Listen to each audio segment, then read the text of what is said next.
this presentation, I've actually presented this several times at Uber. I currently work at Uber as an engineer. So I was trying to condense it so that, I'm not just talking for a whole hour, but it usually spans like 35 minutes, but I'm gonna try my best to condense it more. Okay, so a little bit about me. I'm Paulina, I'm 26 years old, met Joy through college at UC Berkeley, where I studied computer science. I'm Filipina, born in the Philippines, but raised in the Bay Area since I was 6. And I'm currently a software engineer at Uber. So before I talk about my experience at the camps, I just want to give some context about the Syrian refugee crisis. I'm sure some of you might know about it, but just to cover my ground.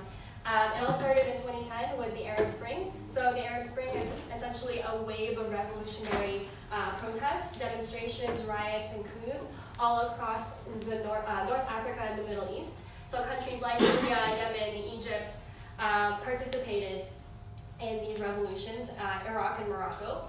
And eventually, in 2011, the revolutionary wave caught on in Syria. And at the time, President Assad, the current president of Syria,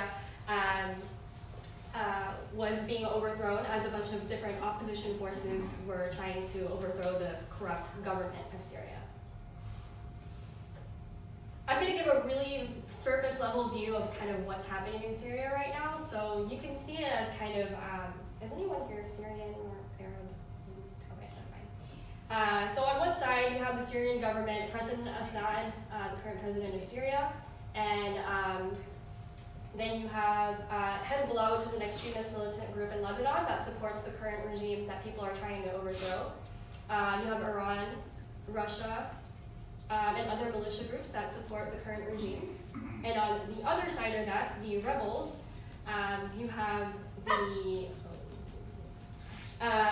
the Free Syrian Army, Turkey, Syrian Democratic Forces, the United States, and ISIS, also against the regime. It seems pretty straightforward, but it's actually not a two-sided war. It's actually more complex than that. This is a 7-year conflict with a lot of different parties with conflicting interests. So a few years ago, CNN tried to diagram what's going on in Syria, and obviously it does not look very simple, but you can see these nodes as basically the different parties involved in the Syrian war. The blue arrows represent who is supporting who, and the red dotted arrows show which group is fighting who. So very complex, very multi-sided, and somewhere in the middle of that, everyone wants to defeat ISIS. So at least there's some common ground there. The UN estimates around 13.5 million Syrians have been affected by this crisis and require humanitarian assistance. 5.5 million have fled to neighboring countries, so Turkey, Lebanon, Jordan, Iraq, and parts of Europe, particularly Greece, has been bearing a lot of the burden of the influx of refugees, and this number is only exponentially increasing. The war has been going on for 7 years and is not seeing an end at the moment. And with any disaster or war-torn conflict, children are the most affected. Things such as their physical and mental health, children being recruited as child soldiers or suicide bombers, having lack of access to educational opportunities, female children getting married off. They really are the true victims of this conflict. It's just really heartbreaking. The United Nations calls what's happening in Syria as the biggest humanitarian and refugee crisis of our time.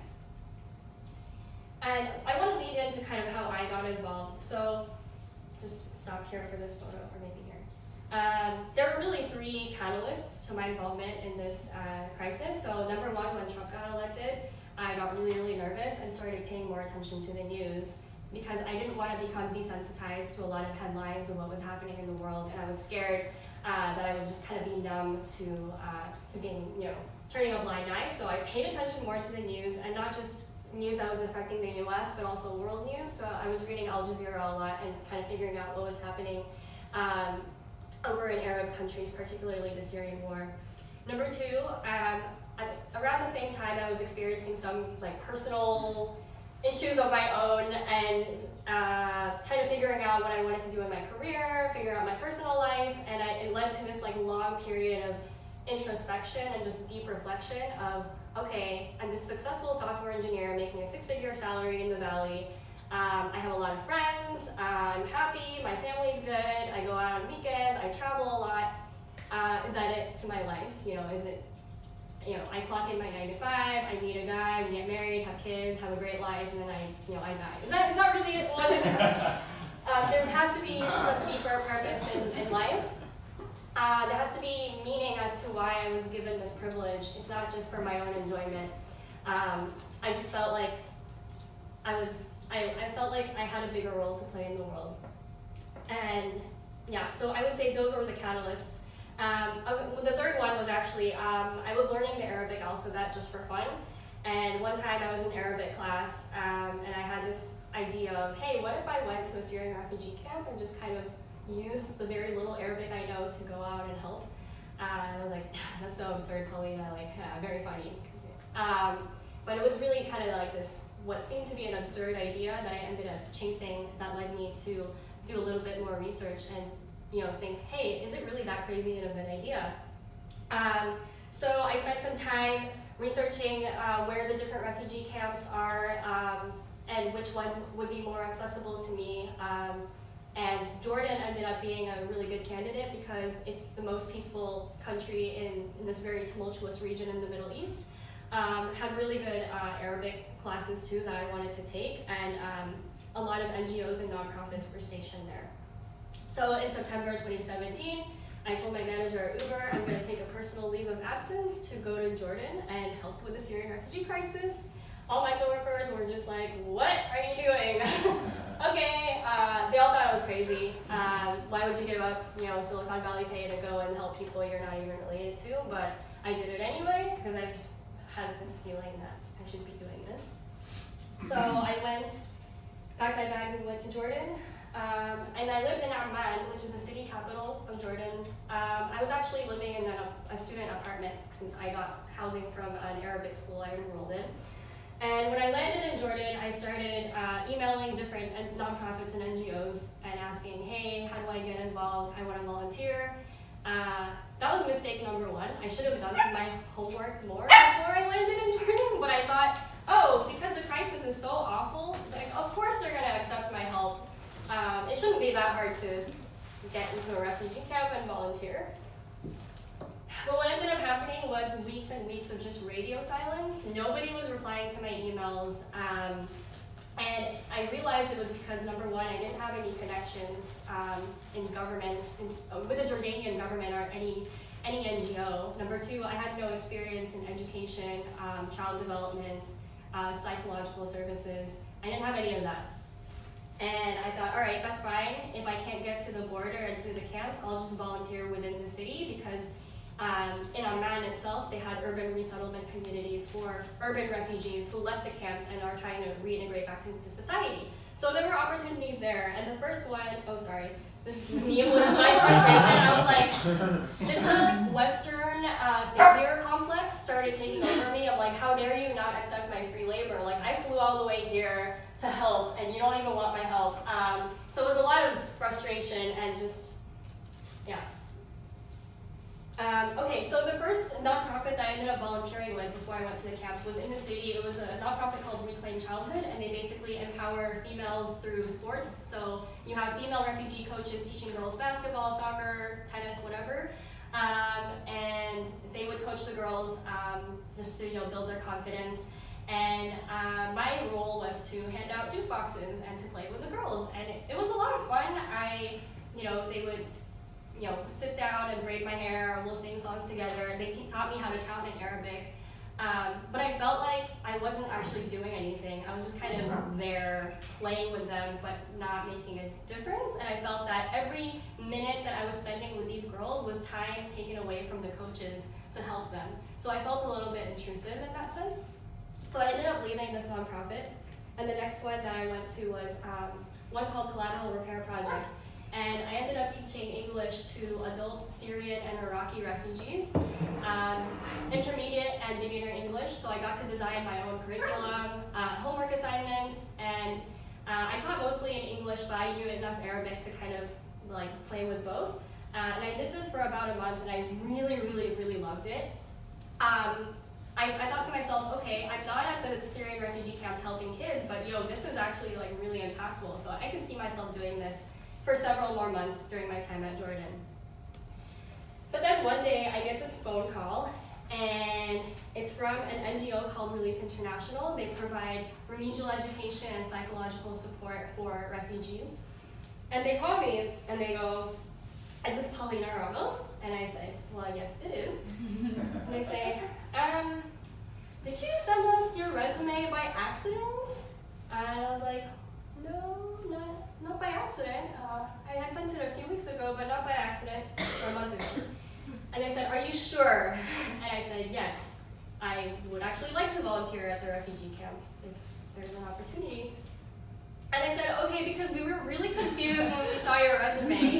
All we saw were just these random words like scalability and Java and Python. We don't know what's happening." And I was like, "Oh yeah, sorry. I actually, I did not edit my resume. I just attached it to get past the form filters on the website."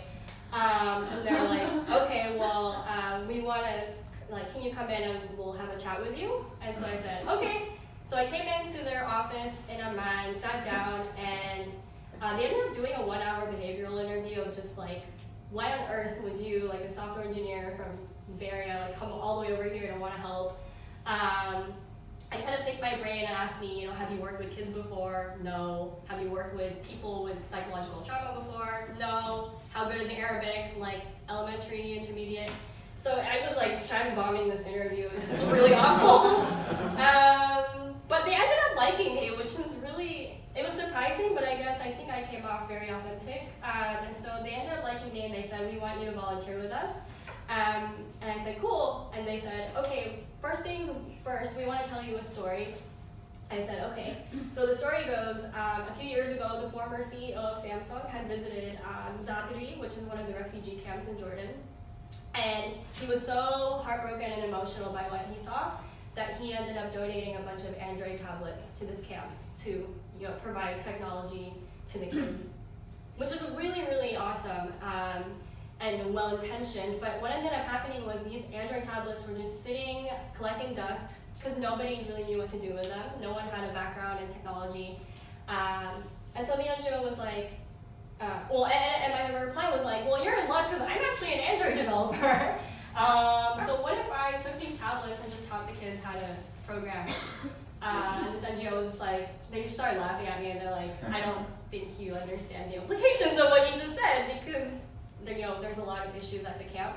And I'm like, let me just kind of see what it's like there and get a feel of the landscape and see what I can do. So they're like, all right. They were still skeptical, and they asked me more questions, like, which camp do you want to teach in? We have Zatari, Azraq, how many students do you want to teach? What age group? And I had no answers to these questions.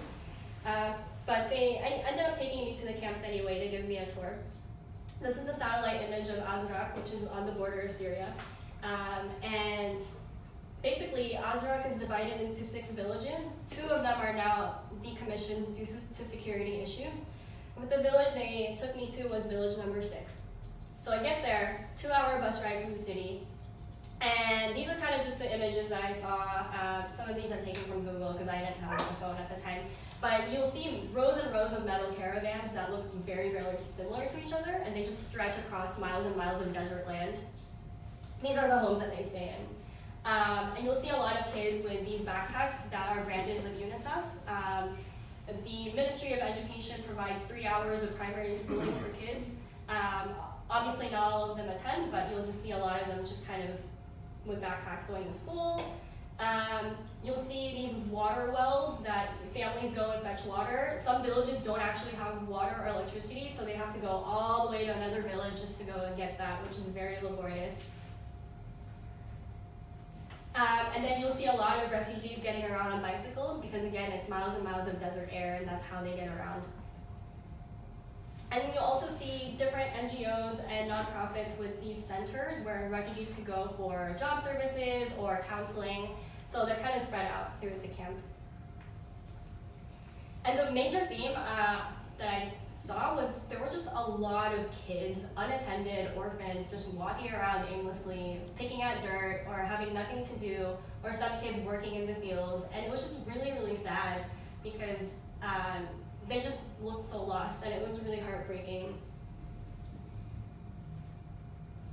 So to summarize the key observations, other key observations in this village. Number one, there was no internet. Number two, limited electricity. There was some electricity powered by solar panel generators, but you had to apply for a specific permit to get access to that electricity. Number three, the kids did not know English, maybe hi and hello, but other than that, they only spoke Arabic. And a lot of them have never touched a computer before. And so I was like, all right, well, you need all these ingredients to teach someone how to program, so I don't know what I'm gonna do, but I kind of assigned myself homework. When I went back to the city, I was like, I need to check off all these boxes if I wanna really do this, so I have to find a way to teach these kids how to program without internet. I need to set up a development environment for them. I need to design a lesson plan that's hyper-custom to their needs, that also takes into account the fact that they can't speak English, and then I'm just gonna have to just wing it and see what happens and iterate. So it's almost kind of like an engineering / product management approach that I took. So we're gonna deep dive into that. So step one was to find an offline solution. And I have no background in education, so I just went home and like Googled everything I knew about like how to teach kids how to program, what software, blah, blah, blah. And luckily I found one. It's this open source software called MIT App Inventor. And it's built off of Scratch, which is a visual programming language. So essentially, this is web-based. You have this canvas. You can click and drag elements that you would find in a mobile app, like a button or a text, and then you can actually wire up code to make it work. So the code would look like this, blocks that you just connect. For all the engineers in the room, you could learn Boolean logic, how to initialize variables, create event handlers. And I thought this tool is really perfect because it really bypasses the need for the kids to type, and you can just kind of click and drag. And you can also deploy your app on an actual device or an emulator and play with it. So it had very tangible applications. The problem was you needed internet to use this, and I'm like, there's no internet. But luckily, because open source is awesome, there was actually some random dude who had decided to create a mirror version of this that runs on a local server. So I just downloaded, I piggybacked off of his implementation to run it on a local server. Is it just the source for the website, or? No, this is everything. Okay. Yeah. So I had my tool. The second step was to set up a development environment. So the NGO had 20 Linux machines donated from somewhere in Mexico. They were running this lightweight Linux operating system called Endless OS. I'm like, all right, it's better than nothing. I prefer Mac, but we're in Syrian refugee camp. I can't ask for MacBooks. And then I took each Android tablet and I, number one, installed the MIT App Inventor companion app, which you need to deploy your application. I set the language to Arabic, and I also pre-installed some fun games for the kids to play so that they could do something during breaks. And for some reason, they really like My Talking Tom, which is like a virtual pet app. So they're just obsessed with that game. I don't know why. So I had the tablets pre-configured. Step 3 was to design a lesson plan. My approach was a hybrid lecture-based / lab-based approach. So the first hour or two would be covering just CS fundamentals, concepts, or reviewing the previous assignment that they worked on. And the second part would be hands-on. Okay, this is how you build this, ball game app step by step.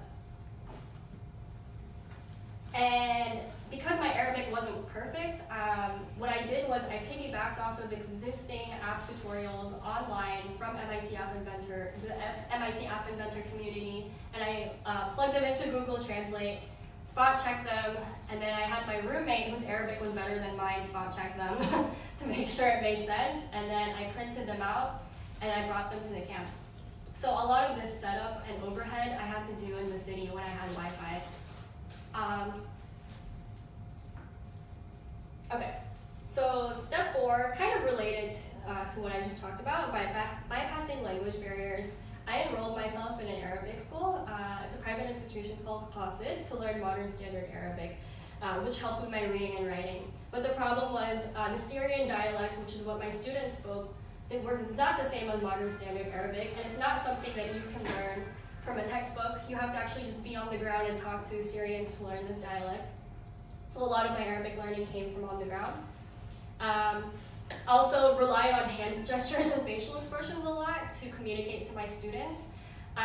So I'll be like, today we're building a robot. Yay! And that actually was really effective to communicate. So if you're ever stuck in a foreign country and you don't know how to speak the language, just like gesticulate. So aside from translating the tutorials on how to build apps, I made these diagrams explaining like the environment that they were working in, because this is the window that they were staring into the whole time, but it was all in English. Like the entire interface is in English. Like they don't know what a canvas is. They don't know what a box to check off speed is. So I also had to make these diagrams to show them, to make them feel comfortable with the tool. These next slides are actual slides that I used for my students. This was me teaching them how to execute a bash script on the terminal. They were just like, we don't know what's happening.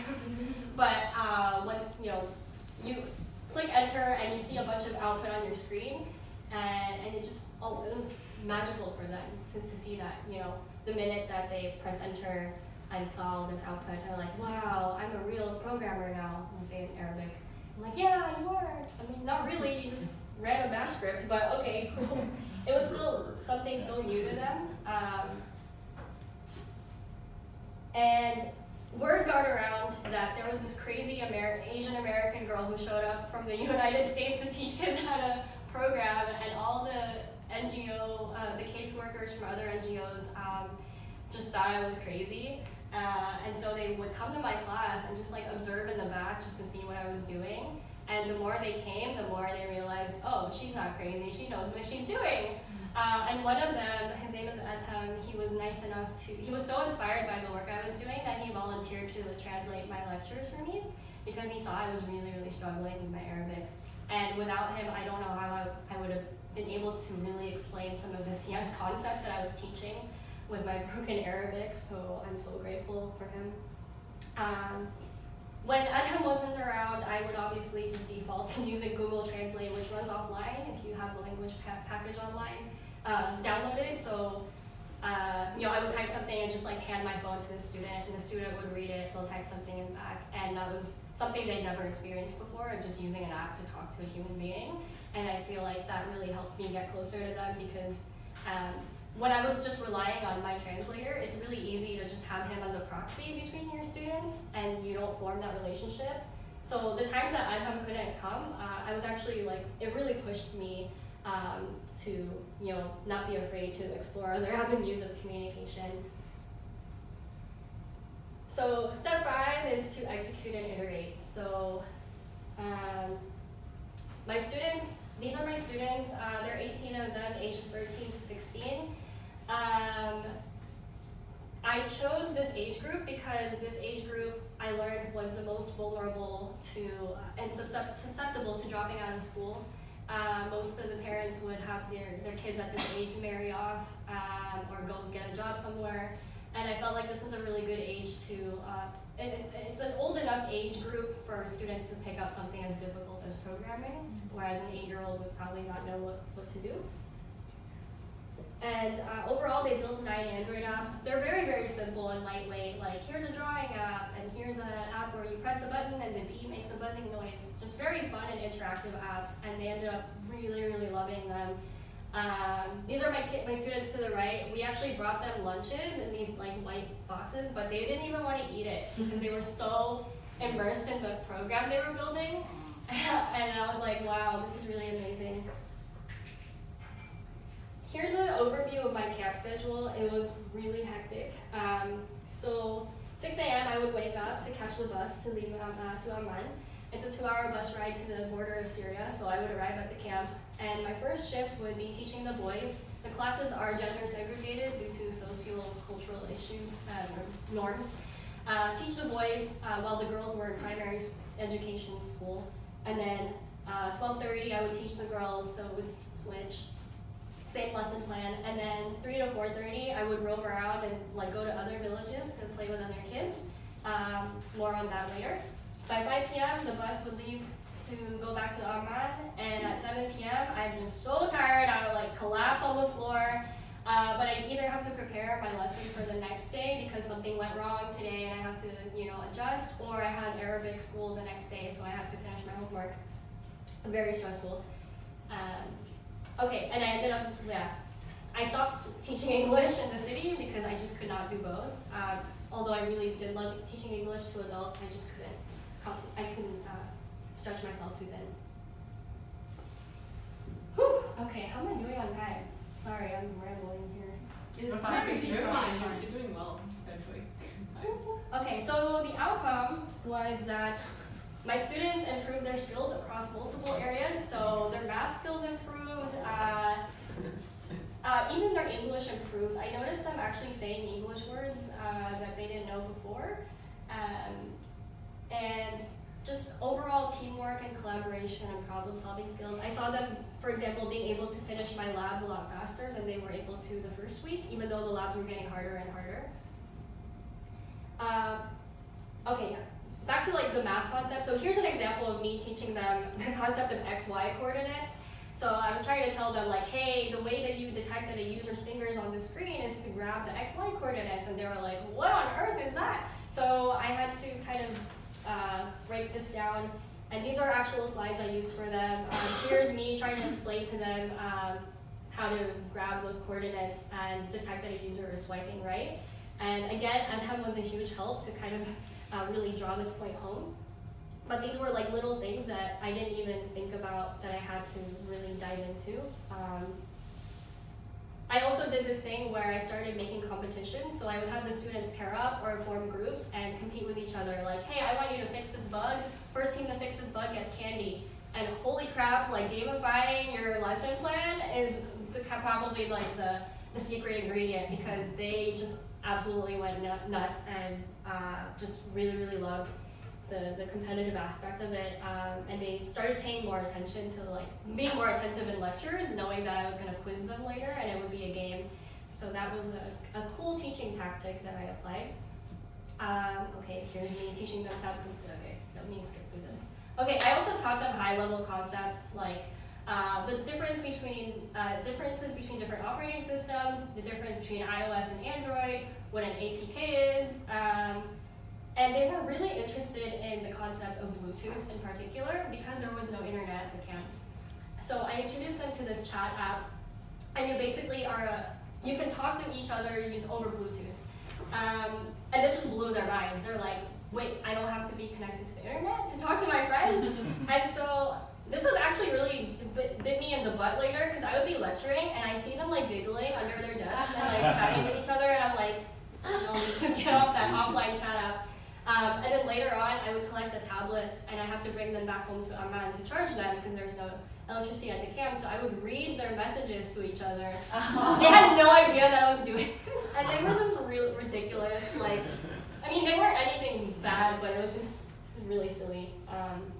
What was an example of what you were saying? Yeah. Oh no, just like hey, something unicorn. I don't know, just random emojis and just. Yeah, I can't remember. Okay, and one other thing I did was I introduced robotics to the kids. So I put in a purchase order with the NGO to buy this like Lego set that's powered by Bluetooth, and you can actually program it using MIT App Inventor. So I built the robot, and then I had the kids program it. And here's just a like small video clip of 2 of my students doing that. So you could basically rotate the robot with a tablet, tell it to stop. Okay, well, that part. But anyway, they ended up really, really loving the robotics aspect.